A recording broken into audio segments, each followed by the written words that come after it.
I'm starting to see memory care centers having an on-call concierge nurse if something happens with their loved one with dementia. So you can call, triage the situation. Do we need to bring them in? Is it this? Could it be UTI or whatnot? But like I said, these drugs, they are effective. They're not great drugs. Yeah. But they have a limited span of time that you would want to give them. So I wonder then, folks that have had hepatitis C and have, what do they call it? They take the interferon and then they eradicate the virus and then they get on these drugs later on. Is that? People who've had hepatitis C, interferon is really no longer a drug of choice. Okay. They have some nice antivirals now that you can take for anywhere, depending on which drug you take and which strain of hepatitis you have, anywhere from 6 to 12 weeks, then you should be cured. And it's all oral and it's much less difficult. Yeah. I'm sure you remember years ago, it was a year of interferon. Most people couldn't tolerate it. They took it with something called ribavirin, which was just as hideous in its own ways. Yeah. And you took it for a year and less than half the people were cured.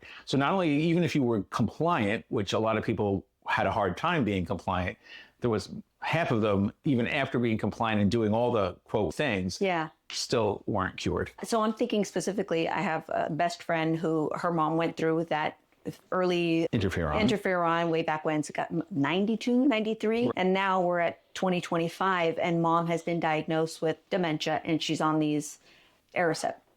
Okay. And I'm like, oh gosh, how long should she be on that? She should be on it. That should be a discussion with the physician, depending on how he or she, the diagnosing physician, feels how far into the dementia they were when they were evaluated. Yeah. And it's a good conversation to have, because I think if your friend went in and said, okay, I understand that these drugs may not be permanent. How long do we think mom should be on them? Should she be on them for a year, 2 years, 3 years? So what's the finite period of time? I would be more concerned just if somebody said, we'll leave her on them forever.